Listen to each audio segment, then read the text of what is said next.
Fala MongoDB, o nosso podcast brasileiro em português, feito por pessoas brasileiras para pessoas brasileiras, sobre o universo MongoDB. Eu sou Lourenço Taborda, arquiteto de solução na MongoDB para o Brasil, e hoje o nosso convidado é uma pessoa muito especial. Nós vamos receber Heloísio Barreto, que foi o primeiro arquiteto de solução na MongoDB aqui no Brasil.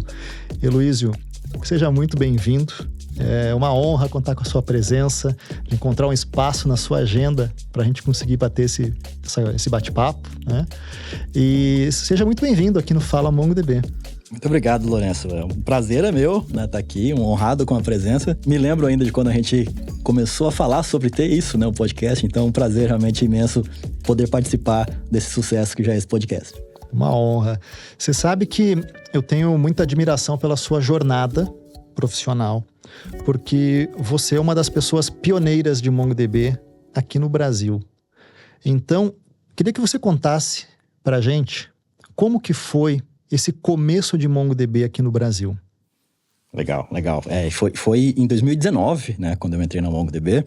Eu fui o primeiro arquiteto de soluções, né, ainda sou o primeiro arquiteto de soluções aqui da MongoDB Brasil. E só existia um outro vendedor, né, o Roberto Souza. Ele foi o primeiro, iniciou as operações aqui. Eu entrei logo na sequência para ajudá-lo. E a gente já tem aqui quase 4 anos e meio, né, dessa jornada.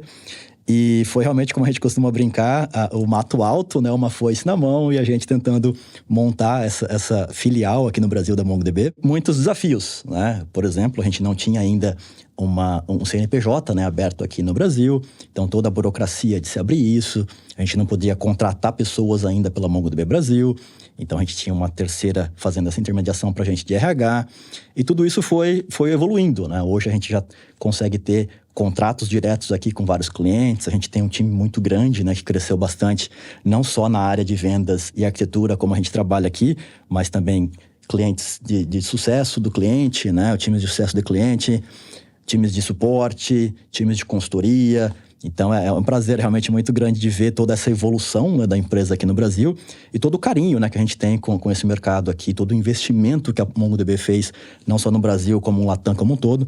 É uma das regiões hoje mais importantes, né, para a MongoDB. A região que mais cresce na MongoDB hoje é a região de Latam. Então, muito honrado, né, de poder fazer parte dessa história e construir junto isso com vocês aqui. É uma jornada sensacional, Heloísio.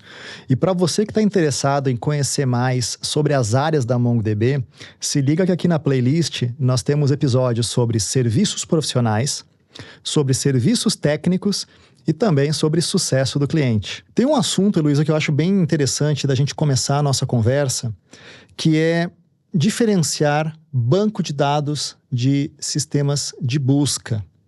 Então, eu queria captar com você, a gente construir juntos aqui na conversa, essa diferenciação, que é um assunto muito importante. A gente ter a compreensão de que banco de dados está orientado a operações de leitura e escrita, que essa escrita e essa leitura acontecem de maneira íntegra, de maneira atômica, de maneira durável, de maneira consistente, e que está voltado a um padrão de recuperação que a gente sabe o que está buscando.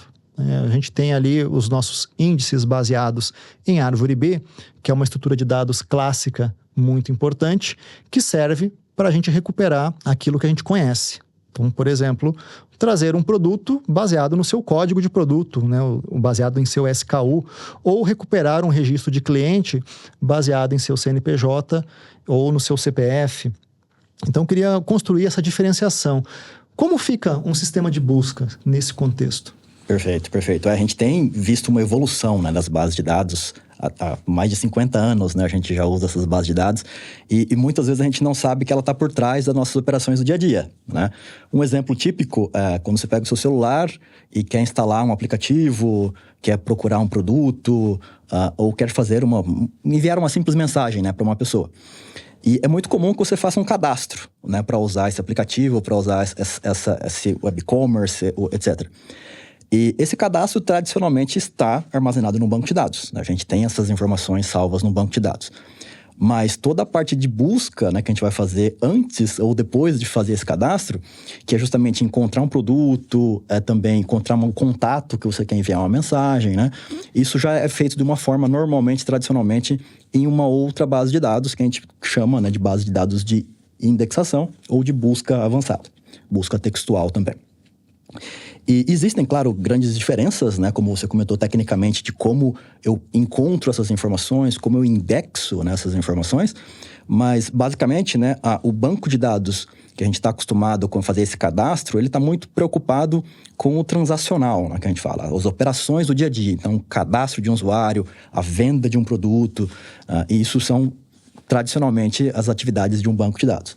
Agora, a parte de busca, né, ela está muito mais voltada com o texto, né, com as palavras, inclusive com o conteúdo léxico, né, dessas palavras, como que elas se relacionam. O exemplo típico é quando eu vou no Google e coloco uma palavra-chave, né, um produto, e ele me fala, você quis dizer isso? Né, ou você estava procurando, outras pessoas também procuraram sobre isso?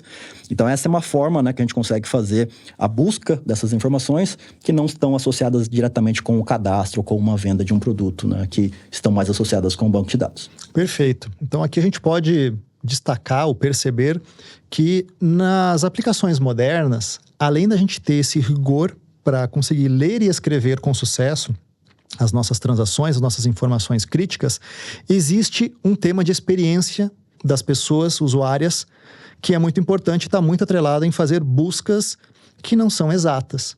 Buscas que a gente não sabe muito bem o padrão daquilo que está sendo buscado. E para esse tipo de busca, nós estamos falando de ter que usar um sistema adicional que vai deixar a nossa arquitetura de solução mais complexa. Então, essa é a maneira tradicional de abordar este problema, né? E que tem um efeito colateral de que você ganha mais 2 elementos para tomar conta. Esse sistema de indexação, né, o sistema de busca, e também a sincronização entre a base de dados de origem das nossas transações com esse sistema de busca.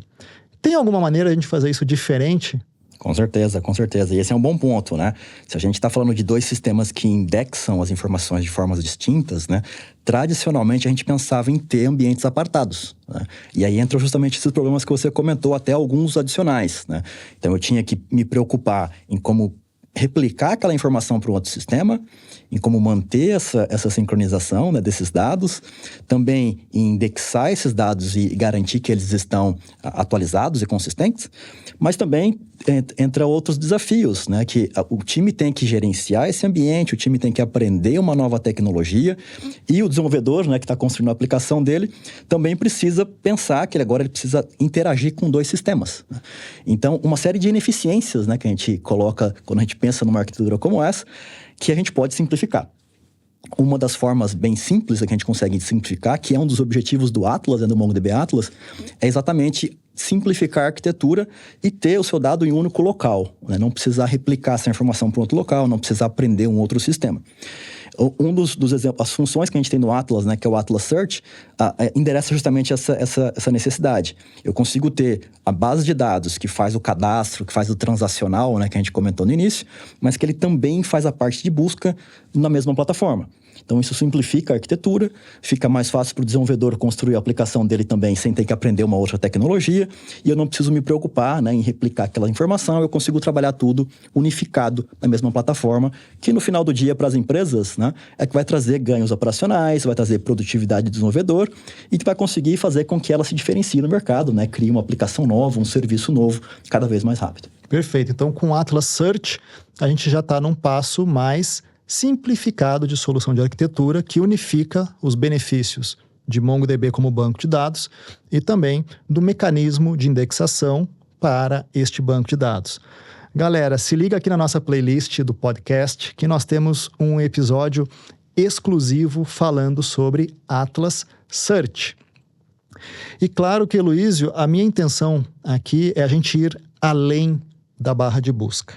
Então, a gente sabe que para experiências interativas relevantes, atualmente, nós temos uma barra de busca que precisa atender um padrão de busca que não é previamente conhecido, que já é muito diferente do que um banco de dados tradicional entrega. Você mencionou no seu exemplo do Google que no momento que você digitou o que você estava buscando, aconteceram sugestões e também aquela função de autocompletar, que é um padrão de busca mais extremo ainda, porque você está buscando por fragmentos de texto que estão ali. Então, além da busca, nós temos a função de autocompletar, que é uma busca mais específica ainda. Só que hoje, neste episódio, nós vamos além da barra de busca. Como a gente faz para conseguir alcançar uma experiência de mandar a seguinte pergunta para a nossa aplicação? Eu quero encontrar uma camiseta que se pareça como essa, que tenha este tom de verde, e a nossa aplicação consiga resolver a partir de uma imagem essa experiência de busca. Como a gente faz? Excelente, Tabora. E aqui a gente está falando de mudar um pouco o paradigma, né? A gente falou até então de cadastros, né? E falamos de buscas textuais, né? Agora a gente está falando de uma busca que não é necessariamente um texto, né? Não é um campo, uma imagem, é um áudio, né? Algo, ou até mesmo informações que eu ainda não sei exatamente o que eu quero encontrar. Né? Quem aqui nunca se deparou, né? Você abrir a sua plataforma de streaming, né? E falar assim, eu queria assistir um filme com aquele ator que eu gosto, mas um filme de comédia. Né? Ao invés de pegar exatamente uma sugestão da plataforma, você explicar o que você quer ver, qual que é o seu critério, mas você não sabe exatamente qual o filme que você quer ver. Né? Ou aquele filme que você viu lá atrás, você lembra a história, fala aquele que o ator morre no final, mas você ainda não sabe exatamente o nome daquele filme. Né? Então, isso dificulta para a gente conseguir ter essa experiência do usuário, porque a gente não tem um texto associado, mas a gente tem metadados, né, que são importantes para essa busca. O exemplo que você citou aqui, se eu estou buscando uma camiseta, eu posso passar a imagem daquela camiseta ou um logotipo da MongoDB que eu quero procurar itens semelhantes, ou do meu time do coração, né? Eu quero pesquisar algum produto dele. Então, aqui a gente passa um pouquinho de um outro patamar de não só fazer buscas textuais, mas a gente começa a fazer buscas vetoriais, que elas vão conseguir trazer essa semântica que a gente está falando aqui, se é aquela camiseta verde, se é aquele filme de ação, aquele filme que aconteceu, aquela situação no final do filme, com aquele ator que você queria ver. Então, você consegue encontrar as informações que você tem uma ideia do que é, mas não sabe exatamente qual a palavra-chave, né, para chegar até ela. E com isso a gente consegue chegar agora no assunto de inteligência artificial generativa. Né? E nesse tópico, onde está posicionado o MongoDB Atlas? Esse é um ótimo tópico, né, Tabora? Porque GenAI, realmente, a IA generativa, né, é um tópico muito quente por todas as empresas. Elas estão buscando, né, entender como que o uso dessa tecnologia pode auxiliar nos negócios, né, na criação de novos produtos, ou até mesmo automatizar tarefas que a gente faz atualmente. E nesse ponto, né, a gente tem a MongoDB posicionada aqui numa camada super estratégica, que a gente tem várias camadas, né, que a GenAI pode trabalhar. A mais técnica, eu diria, né, a parte de geração de modelos, geração realmente de modelos de machine learning, que usam geralmente GPUs, né, e fazem processamentos realmente numéricos bem pesados para conseguir ter a criação desse modelo. Essa seria uma camada mais técnica, né, como eu comentei, uma terceira camada realmente, ou uma camada de fundação. Uma segunda camada seria as plataformas que usam já esses modelos criados, que já se beneficiam, né? Abstrai um pouco dessa parte técnica, mas eu quero simplesmente usar aquela tecnologia e ter um proveito sobre ela.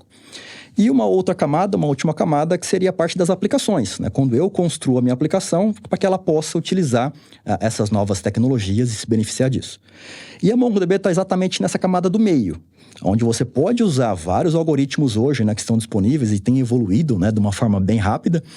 Você pode utilizar esses algoritmos para construir a sua aplicação da primeira camada e você conseguir se beneficiar, né, dessas novas tecnologias e fazer essas buscas semânticas, essas buscas de contexto que a gente comentou anteriormente. Muito interessante, Luiz. Então, disso tudo a gente pode entender que MongoDB Atlas tem a capacidade de armazenar os nossos vetores dos nossos conteúdos que estão contidos nos nossos documentos, mas também já apresenta para a gente os mecanismos de busca vetorial, né? Aqueles cálculos de distância euclidiana, distância angular, distância escalar.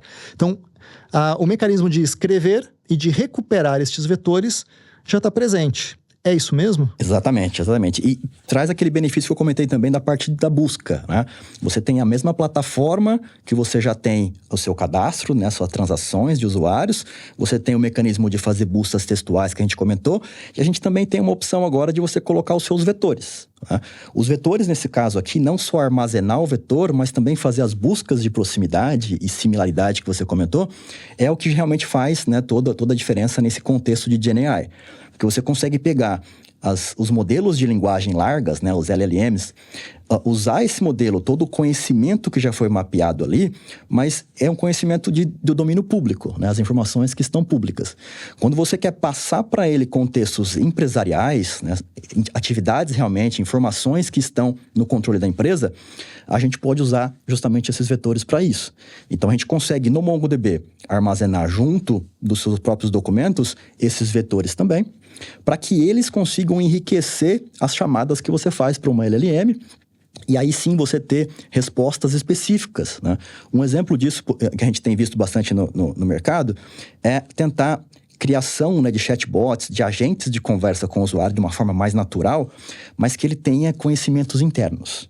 Então, por exemplo, um call center, né, de um cartão de crédito. Você pode pegar um documento que você tem internamente de todas as características, né, programa de milhagem, qual a cobertura daquele cartão, todos os detalhes sobre aquilo, e você passa isso para essa linguagem, para essa LLM, para que ela conheça, né, esses conteúdos internos e ela consiga responder o seu usuário com dados precisos da empresa. Um exemplo que a gente mostra bastante aqui, né, nas nossas demonstrações, na interação com os clientes, é simplesmente pegar esse PDF, né, que tem procedimentos, que tem dados técnicos, e fazer perguntas para essa LLM, passando esses documentos, né, para ela, e você vê que ela consegue aprender com esses PDFs, né, com essas informações internas das empresas, e responder precisamente combinando também o que ela possui, né, de todo o mapeamento das linguagens disponíveis publicamente. Aqui você trouxe um tópico muito interessante, porque a gente já conhece que no estado atual do uso desses LLMs, né, os modelos de grande linguagem, que são muito poderosos, que tiveram uma evolução incrível nesses últimos anos, mas que representam um conhecimento humano de uma maneira muito ampla, que nem sempre vai representar um conhecimento específico daquele processo de negócio ou daquela empresa. E ao fazer este enriquecimento, você está abordando aqui o assunto de RAG, né, de Retrieval Augmented Generation, certo?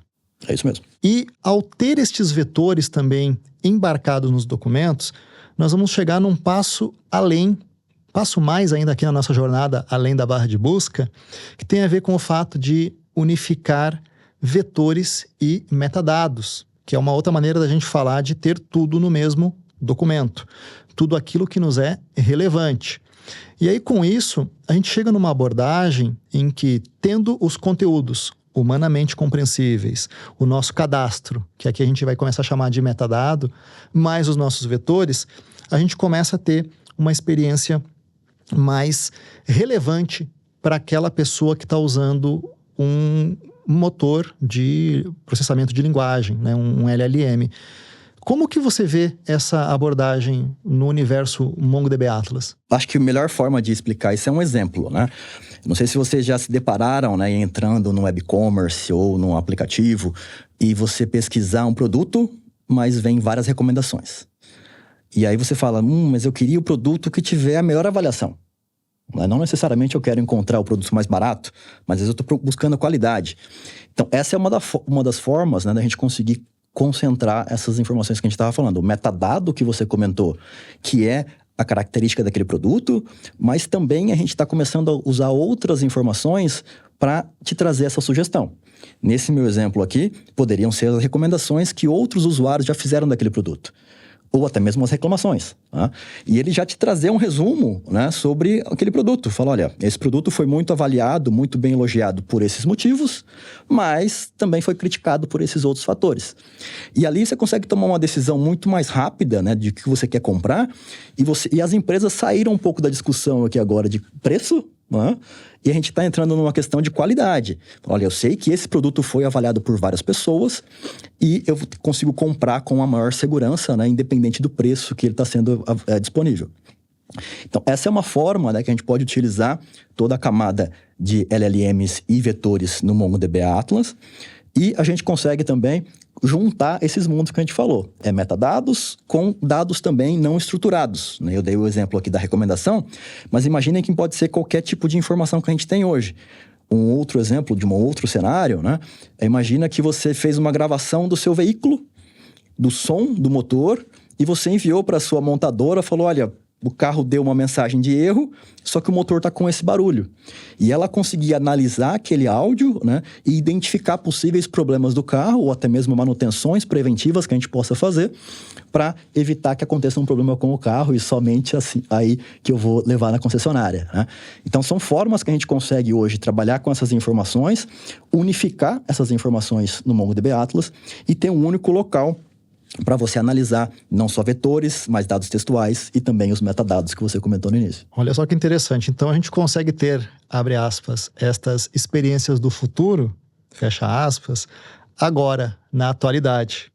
E eu estou percebendo o seguinte, com o MongoDB Atlas, a gente consegue alcançar uma experiência de busca híbrida, porque nós vamos ter os mecanismos de índices tradicionais, para a gente saber e conseguir fazer buscas já filtrando para maior relevância aquilo que eu sei que eu estou buscando. Além disso, nós vamos ter os mecanismos de busca textual, que é o Atlas Search, e que não perde relevância pelo fato de que atualmente existem os vetores, na verdade é uma combinação. E para esse caso de uso futurístico, de enviar o som do nosso carro para a montadora, ou eu fazer o upload da minha foto de determinada casa ou de determinada camiseta que eu estou buscando e a aplicação ter esta capacidade, nós chegamos num cenário de busca híbrida. Então, para quem tiver interesse de experimentar todas essas funcionalidades, quais são os caminhos que você sugere, Luiz? Bacana, bacana. Eu só vou comentar aqui, né, que acho que não é futurista, né? Esse caso que eu comentei com vocês de analisar o motor do carro, né, o barulho do motor do carro, já é utilizado por uma empresa que usa MongoDB e já faz essa análise hoje, né? Então a gente não está falando de algo do futuro, a gente está falando de algo que já está disponível realmente e qualquer empresa pode começar a utilizar. Para a gente começar a utilizar, né, o que eu recomendo para vocês é, primeiro, criar uma conta no MongoDB Atlas, né? A gente tem partes gratuitas, que você não precisa pagar nada para começar a testar. E nessa parte gratuita, você pode criar justamente esses itens que a gente estava falando aqui. Armazenar seus metadados, também armazenar buscas vetoriais, ou armazenar também buscas de texto, e fazer essa combinação híbrida que você comentou, né? Onde eu posso mesclar esses mundos. E também a gente acabou de lançar, né, uma funcionalidade bem interessante, que chama MongoDB Atlas Search Playground, onde você pode, sem fazer nenhum cadastro, começar a experimentar como seriam essas buscas. Inclusive, você pode colocar o seu dataset também ali, para ver como seria uma busca inteligente, como seria um autocomplete que você comentou. E também, né, evoluir a partir daí, e além da busca, né, da barra da busca, onde você pode colocar também o facets, né, que a gente fala, que a gente chama tecnicamente, mas que são nada mais do que categorias, para quando você fizer essa pesquisa, ele conseguir te mostrar, olha, eu encontrei 3 camisetas, 2 calças, que contêm o logo da MongoDB.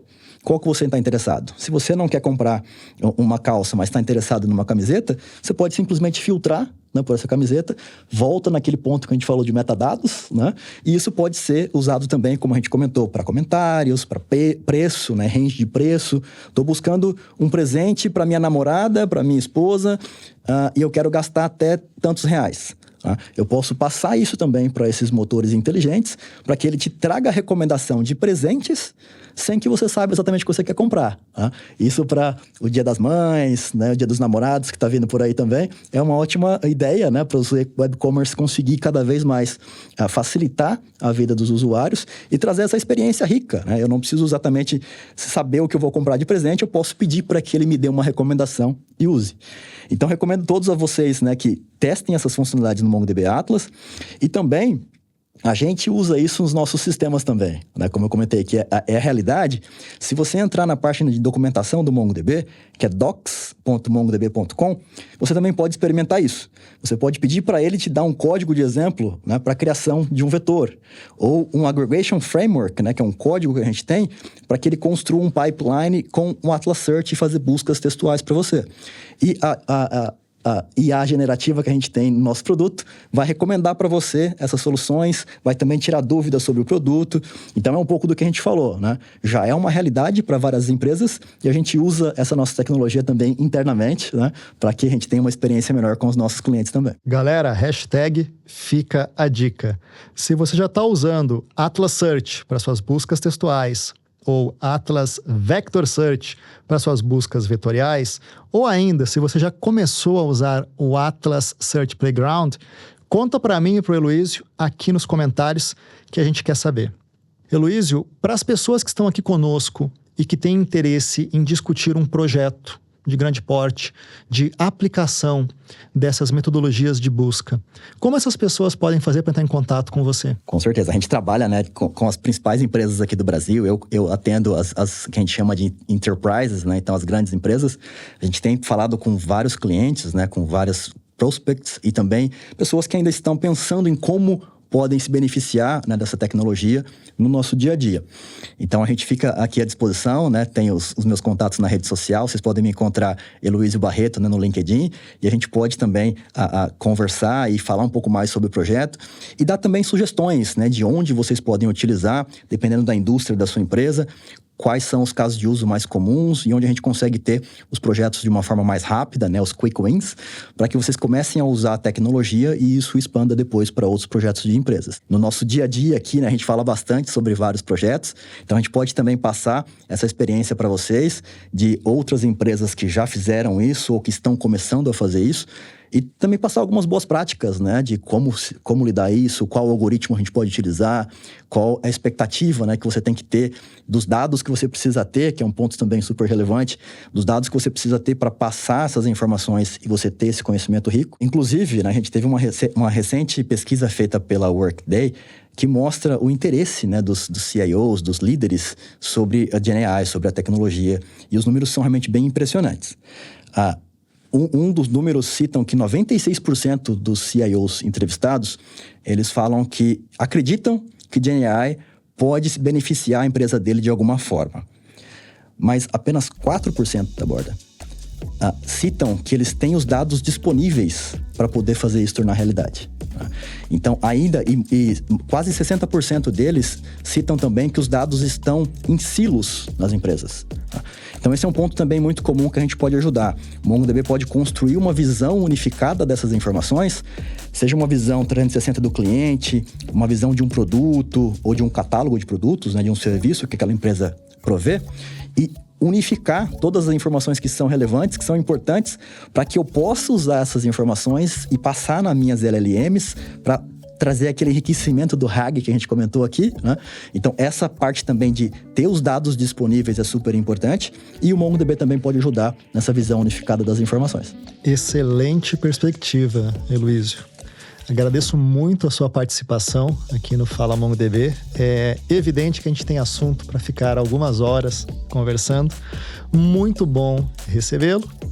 E eu sou Lourenço Taborda, arquiteto de solução na MongoDB para o Brasil. E aguardo você nos próximos episódios do nosso podcast.